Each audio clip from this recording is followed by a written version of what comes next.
Burnout is such a buzzword these days, but I want to talk about it today, and especially in a way that is maybe unconventional because you might not even know that you're burned out, or you might not even know what is happening, but there might be subtle signs that are telling you that you're doing too much or you're not doing the right things. That's exactly what I want to talk to you about today. Let's do it.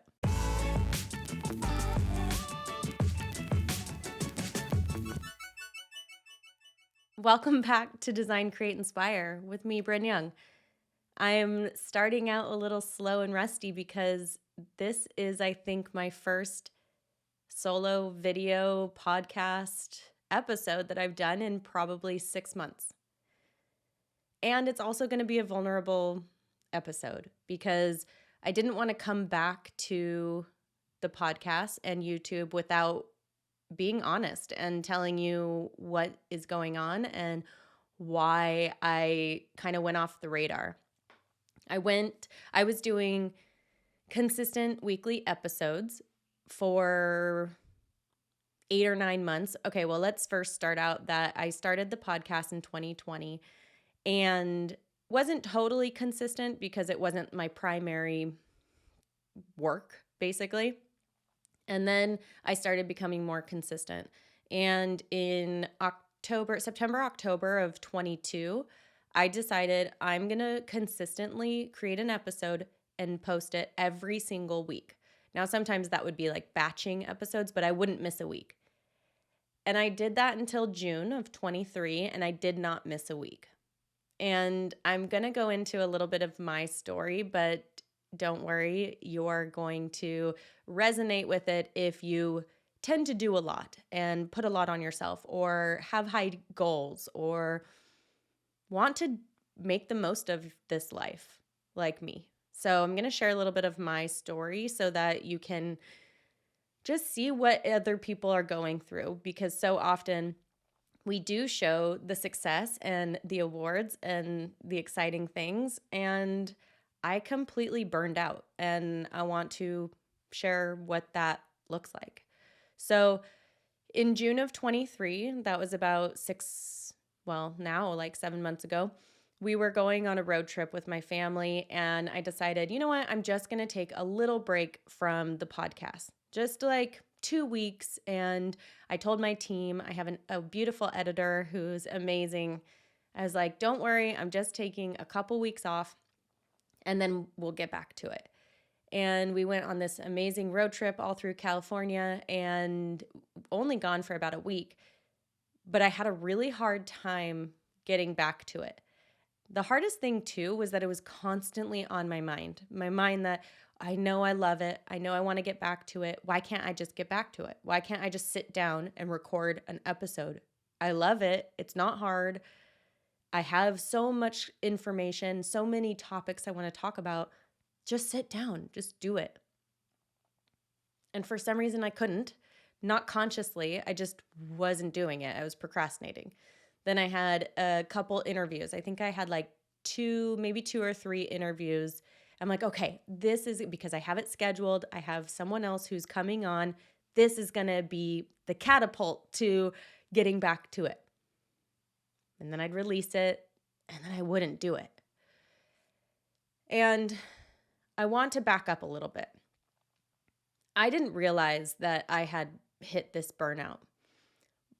I teach burnout. I teach how to prevent it. I teach how to overcome it. This is exactly what I go through so often. But I didn't realize that I had hit it because I was loving what I was doing. I felt fulfilled and I wasn't dreading it. It wasn't like, oh, I don't want to do this anymore. I hate this, that type of burnout. It was like, I'm not that stressed out. I love what I'm doing. I'm like, this is like the most exciting time I've been in my life with work, with everything. Like, this is amazing. But the thing that was the most kind of sneaky about this burnout is that it wasn't like I was stressed out, hating my life, hating my work, that type of burnout. Like, oh, I hate this. Like, why is this happening? Instead, it was a subtle burnout. And the way that I figured it out and discovered it was that I started waking up with chronic hives. Now, I have never had skin issues. I've never had allergies, nothing like that. So I knew something was wrong. But at the same time, I was literally texting my girlfriends, like, this is so weird that this is happening because I don't even feel that stressed out. Like, I'm okay. I don't know what's happening. But they were coming chronic, like every day. And I couldn't find a correlation. It wasn't with anything I would eat, it wasn't with anything I was doing. I went to the doctor, I went to the dermatologist. They put me on steroids, which just made it worse. I was sent to allergists. Nothing was working. And I knew that there had to be some sort of psychological underlying of this. Like, it had to be stress related, even if I didn't really feel stressed. So let me bring this way back for a second. So up until 2020, most of us, a lot changed in 2020. So I was running a successful architecture firm, and in August 2020, I actually experienced a miscarriage.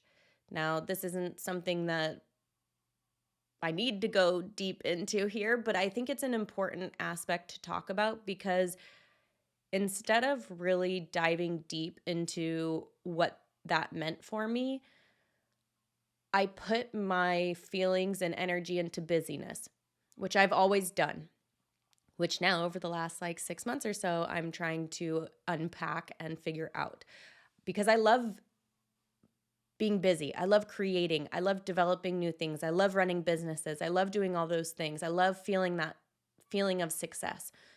But I also realize that it's a way to not feel the feels sometimes. And so what I did was August, I had a miscarriage. September 1st, I came out with my first podcast episode and started my podcast, which was amazing and something I had been wanting to do forever. And so I'm so grateful that I did do that and I started that, which sent me on this amazing trajectory. Well, at the same time, I saw this lack in women's support when I had my miscarriage. So I actually presented this idea to people I knew who are in the health and wellness industry to start a miscarriage support business for women. I thought I would go into the health and wellness area of business. It's not anything I was ever interested in, but I knew that this was lacking in this space and I wanted to develop this. So I started Design, Create, Inspire. And then a month later, started this company called Box for Loss. And at the same time, I was in committees. I was on the board of directors for the Historical Society. I was doing all these things. I loved it. I was excited. This was also 2020 when we were all just dealing with everything. But I realized that I wasn't really diving into the realities of everything I was dealing with. Instead, it was like, okay, how can I turn this into helping other people? How can I turn this into a business? Not in a business because of money reasons, just because I'm always coming up with business ideas. It's like, oh, that would be a great business. And so I was just executing, doing. All of this was happening. Then in November, I got pregnant again with my now 2-year-old. And so I was pregnant, but I was still doing. So running all these businesses, being in these committees, saying yes to everything. Because here's the thing too, is when business opportunities come to me or certain opportunities come to me, it's like we only live one life. I want to do the most with this life. It's so exciting. But I realized that if I'm just doing everything, I can't do some things great. And from the outside, it looks like you're doing everything. Wow, it's so inspiring, which it is. And I am so grateful for everything I'm doing. But I just realized that this last year that I was doing too much. So then I was asked if I wanted to be a adjunct professor for a semester at my alma mater, Chico State, and class would be starting when my newborn was only 4 weeks old. But it seemed like an opportunity I did not want to lose. And because I had started this podcast and now I was reaching new people and talking about the exams and reaching these aspiring architects, I realized how much I loved it. I realized that teaching was really exciting, not anything I ever thought I would do. So the idea of being a professor at a college, at a California state school, was amazing. And so, of course, I said yes. So I had my newborn. I had this miscarriage support business. I had the podcast. I had my regular clients and my other business and my employees that I was running. I now was professor and had students that I was having to not only teach, but I was creating the curriculum for.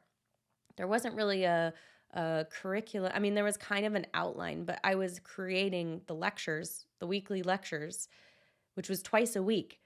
Oh my God, now looking back of it, I'm going to give myself hives just thinking about it. But at the time, I was like, I got this. And people would say, like, how are you doing it all? I'm like, I don't know. I'm just doing it all. I just do it. I don't know. And all was great. But it was starting to really get to me. I was still saying yes. So the first thing I decided that I really needed to let go of was this miscarriage support business. It wasn't, I'm not in the health and wellness industry. It's something I wanted to create. It's a lack I saw that needed to be in the world, but I needed to step down. So I was on a team. We had formed a team now, and I was a managing member. So I was one of the top because it was my concept, my idea that I brought to them. So I decided to step down and virtually give away all of my percentage in the company. And it was each thing I'm going to go through with you was really hard to make the decision. Even though I had started feeling like I needed to step down or I needed to say no, it was really hard to actually make that decision. But once I did it and once I said, I can't do this anymore, it started to take a little weight off. So that was really difficult. Even the logistics of like, how do we change this LLC? How do we decide what sort of percentages go where? It was complicated and tough and a whole side of things. But I am so glad that I did it because it took a little bit of the weight off. Now, the next thing I had to start saying I can't do anymore was the board of directors for the Historical Society.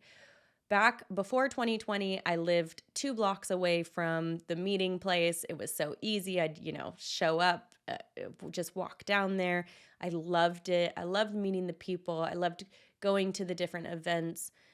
I really enjoyed learning about that side of things, especially because I'm a 3rd generation La Jolla, and my grandma and grandpa were very, very involved with the community in La Jolla.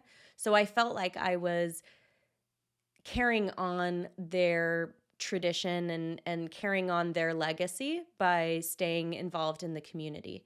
And when I moved in 2020, I wasn't close. It worked fine when things were virtual, but I couldn't hold up the different committees that I was a part of, helping out with the Young Architects summer program. I just couldn't do it anymore.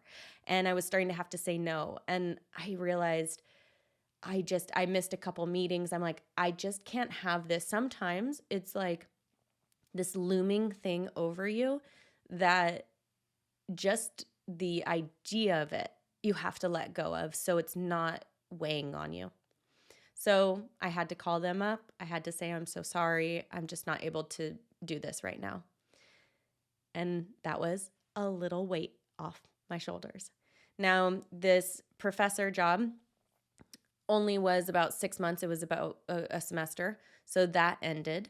took a little bit of weight off. But all these things had created such a great foundation for what I do. So I'm so grateful for all of them. They all needed to happen, but they all needed to have their specific time. Now, I was also on some of the AIA committees. Some of those ended, which was good, so that I released a little bit of that. So now I had my architecture firm I had with my clients. I had Design, Create, Inspire. So I was still doing my podcast. And then I was also doing all the supplemental education courses that I have. So Mind Over ARE is my core where I spend my most time and energy, which lights me up and is just really fulfilling. So I've never stopped that. It was quarterly. And then I have supplemental resources that I develop, and I'm always developing those, and I'm always trying to make them even better to be amazing resources. So that's something I always continued to. And then at the beginning of the year, I had agreed to be the chair of the Custom Residential Architect Network here in San Diego. Again, to be asked to do something like that, to be asked to be the director or the chair, I'm like, how can I say no to this? This is amazing. I have so many ideas for this committee. Like, I have so many ideas of what to do with this. I was so excited. First couple meetings, so excited. And then I realized I couldn't execute. I couldn't do all the things, all the ideas that I had because I had too many other things going on. And mind you, at this time, this was last year, beginning of year, I had a 6-year-old and a 1-year-old. And my husband had been at home. So he used to work full time. Then about, let's see, so all I'm talking about is 2023. So in 2022, he came to be stay-at-home dad, which was incredible. So that also helped me be able to handle a lot of these things because he was home. He was taking care of the kids, bringing them to school, bringing them home. I was able to work a lot more. And so I want to make sure there's full transparency with this, because if you're a single parent or your spouse works full time, that's totally different. But also, this is my full-time job, so it's not like I'm going into the office full-time. This is my office full-time. So anyways, so that's all happening. I started realizing that I was dropping the ball and I was not able to make this Custom Residential Architect Network the best that it could be. And I was doing them a disservice by saying yes to do this and giving them all these ideas that I had, but then not able to actually execute anything. And that was, again, one of the hardest emails that I had to send out to these people I respect and who I want to be involved with so much. And I said, I'm just so sorry, but at this time, I'm not able to give what I would like to give to this. So that was a little bit of weight off my shoulders. Now, I still had my courses, my online stuff, the podcast. Now, it was right around this time. I was still getting crazy hives. I was releasing all these things. I'm like, how come I'm still getting these? How come this is still happening? Like, what is happening? And I decided, okay, I'm just going to let it be this summer. I'm just going to let this summer. I'm not going to put pressure on the podcast. And again, it's not like the podcast was the one that was giving me hives, because sitting down here and sharing my story, I love that. But there was something that just wasn't working. So I was kind of trying to figure out, like, what are all these things? The other thing too is that my output wasn't matching my input, meaning I was doing all these things, but the income that I was receiving wasn't reflecting all these things I was doing. And not that it's all income, of course, but it was that I also wasn't doing all these things great. And I realized that a lot of my beliefs on having to do more or having to work really hard to make good money, it wasn't working. It wasn't doing it, because I was working really effing hard. I was doing all the things and I was still I could have probably still made more money if I went and worked at a firm, even though traditionally we all say the architects don't make much. And it wasn't anyone's fault but my own. And I realized that a lot of the things I was saying yes to were for free. And again, that's fine. I want to do volunteer work. I want to do committees. That lights me up. But at the same time, I need to make sure that I'm also making an income and I'm not doing this as a hobby, because this is my full-time job and this is a business and I pay employees. So I needed to make sure that this wasn't a hobby, that I wasn't paying people to run a hobby. So I started saying no. I started stepping off the committees, off the boards, out of the businesses, and I really started focusing my energy on what do I want to be doing and where do I want to be. And the hardest thing that I did, the most difficult one I did, even though I knew, and I had even told myself for at least a year, the hardest one that I had to really say out loud and come to grips was I wanted to take a break from taking on clients, and I wanted to focus full time on this, on helping aspiring architects pass their exams, become licensed architects, and inspire the next generation through podcasts, through courses, through my resources. And that was what was really lighting me up. And the idea of I was getting, my firm was now getting dream projects. So the idea of now saying I don't want to do that anymore was like, what are you doing, Bryn? You're sabotaging yourself. What kind of architect are you if you are now saying you don't want to take on the clients? And that was really, really hard. It was so hard. So what I did was in September, so I had gone to some really great business retreats where you do all sorts of exercises, meditations, all that sort of stuff to get clear on what you want to do. And I knew that that was what I wanted to do, but I wasn't allowing myself to let go. Also, that was what my primary income is from these architecture clients. So what am I going to do without that? And that held on for a long time. Now, in September, I wrote down this simple thing. It's stupid idea time. Just come up with a stupid idea. Like, why not? It's just for fun. So I wrote down, stupid idea, what if I don't take any one-on-one clients for 6 months? No big deal. It's just 6 months. And what that did was it allowed me to say, hey, this doesn't have to be forever. I'm just testing it out. If it doesn't work out, great. Clients will always be there. There will always be, all I have to do is say, okay, I'm taking on clients again, market towards that, start taking on the clients. Every single time a client inquiry would come in, I now realize I would get hives. I didn't realize it then. And then once I started passing on those, I realized, wait, me taking this break can help out other people, can help out my employee who is starting her own firm, who now I can refer people to, or people who I've met in the industry who are up and coming that I can refer people to. Me stepping back doesn't make me less of an architect. It actually allows me to help people. And it's something I can always go back to. Well, in September, I made it official because I was about to sign contracts with a new client.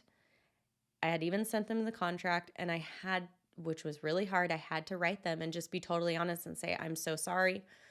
At this time, I have other things going on that I actually am not going to be able to take on this job right now. And they were disappointed, and, they were understanding though, which was so sweet. But I have not had a single hive since September, and it's February right now.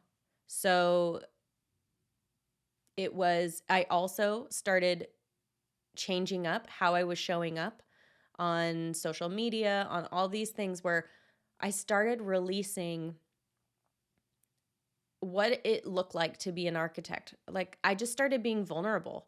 I started sharing things in a new way that started resonating with people. I started sharing like a post about failing geometry school in high school. And I started, I've always been vulnerable in my posts, which has resonated with people, like talking about failing. But I just started having fun.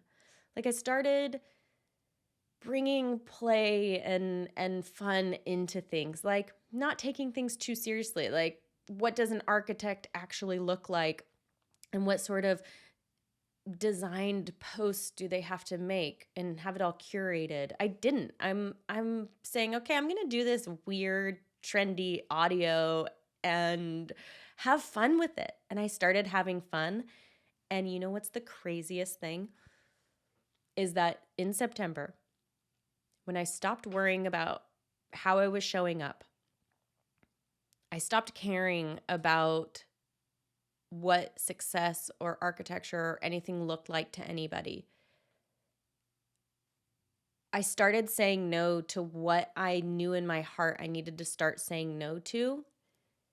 And I also told myself that I was going to focus on doing less, but I was going to do it better. And I'm going to do less. And it's going to be enough. Even if I have to tell myself all over and over every day, this is enough. And this is helping people. This is enough. Because often I didn't feel like it was enough. It's never enough. So it is enough. And once I started doing that, things started exploding, like in the craziest ways. As soon as I released that control, that again was not conscious to me, I didn't realize how tight of a grip I had on everything. I started releasing that. I started giving myself space. I started healing and doing my own work, which is what I teach. I was doing the things I teach. And that's why I always tell people things are a journey. You can't listen to you can't go through 8 weeks of Mind Over ARE and be healed and have everything be amazing. You will start seeing progress and crazy results right away, and it's gonna be a continuous journey. So even myself, I'm still doing the tools each time for maybe something different. So I started releasing that control. It's insane. Like, social media, I went from 4,000 followers to 16. I went from 4,000 to like 12,000 in a month. I'm now at 17,000 or something in just a couple weeks, where I had been building up my social media for years, putting time, money, like having VAs put curated posts together. Insane. My income drastically increased, especially without the architecture clients. That was huge because I was like, okay, maybe I can sustain this. Maybe I can be able to pay my employees and also pay myself, because I'm going to tell you very candidly, I have always put myself as last, which means some months not even really getting paid. The other thing I totally forgot to say, my husband went from stay-at-home dad to working in an office full-time in August. And I think that was like the biggest shift too for me, is freaking out. Oh my God. I am now going to have half the amount of time that I had before. I also have full parent mode during the day. Luckily we got my youngest daughter, who's now 2. She's in a nature school from 8:30 till 12:30 every day, but still that's 3 hours that I have to be able to get work done by the time I get home, and then I have to leave to pick her up again. So that was a huge shift too. And even with the less time, all these big amazing things happen. Got the opportunity to speak on stage at a business conference in December for just about 1,000 people, 2 different days, which was amazing. One day telling my story on stage, which I felt good about and confident, and just as nervous as I feel right now talking to you about all these vulnerable things. um, and I'm just trying to do my best, right? But without having that best be perfect, because I think that was also with this podcast coming back. I wanted the first episode, because I'd been gone so long, to be so great. I bought a new microphone. I bought a new camera, which I'm not even using the camera right now because I can't figure out how to connect it to my Mac, which I am such a techie person. And I'm like, F it, forget it. It doesn't have to be perfect. I'm going to record with my Mac camera. I'm going to get back because I want to get back. I want to keep connecting with you. I want to share this story. I want you to know that sometimes burnout doesn't look like you think it's going to look. And sometimes you got to burn it all down just to see what is left that really is important and really is working. And just focus on that. You don't have to do everything, and you don't have to do it perfect in order to be enough or to be successful. Even the beginning of this episode, I recorded probably like 10 minutes or something, and then I looked down just to make sure that it was still recording, and it wasn't. Oh my gosh, what a great way to, anyways. So I had to re-record, so there's parts that I don't even know what I said, but anyways, so yes, all of that. Oh, and then also it's February, and I just found out that I won the Young Architect of the Year award, which is something I had wanted for a long time, and I didn't even apply. So I applied in 2020, I don't know, like 2 years ago or something like that, and I didn't get it. And this last year, when I decided I'm doing less, which means I didn't apply for any awards, I'm like, I'm just doing less. I can do that later. There will always be time for that in the future. Right now, I need to focus on my core work, my core offers, Mind Over ARE, and my resources for the exams, my social media to connect with people, my family, of course, and my kids, and just my sanity, my home. Like, how can I create happiness within my home? How can I get healthy too? Like, how can I take care of my health, which is part of all that?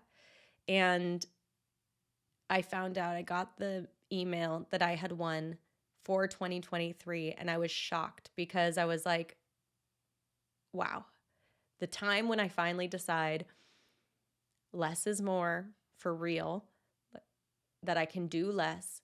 And it just seems like the universe is confirming that, like, yeah, do less. It's gonna be okay.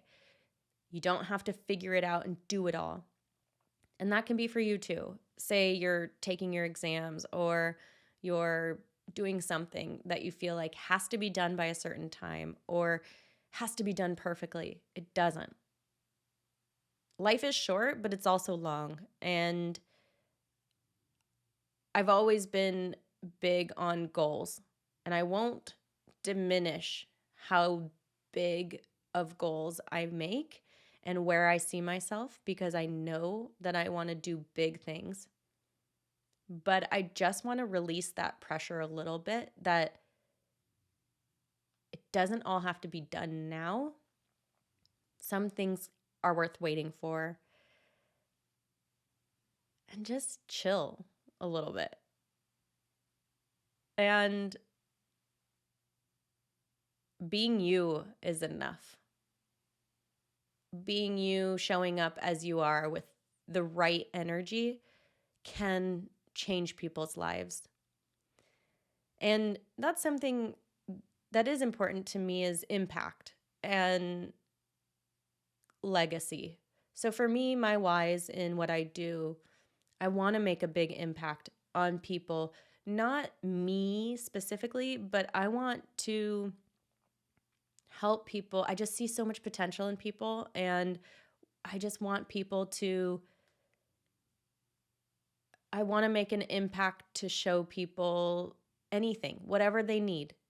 If that's passing their exams, or if that's becoming an architect, or if that's quitting it all. I don't know. Whatever it is, but I just want to be able to be that person to help create an impact. And when I spoke on stage in December and I shared my story, I had so many people come up to me afterwards telling me how much it changed them, even though it was like a 5 minutes that I talked, and how it unlocked certain things for them. And it was that I realized how important it was that I continue doing this podcast, because sometimes it's just sharing my story that will be enough to help somebody else to create a breakthrough in your life, or to create that aha moment where you realize, oh my gosh, I just realized I'm doing this, this, and this that doesn't totally light me up, or maybe it does light me up, but like isn't the time in my life where this is totally necessary. And it's okay to say no, or it's okay to drop it. And when you do, people will be supportive.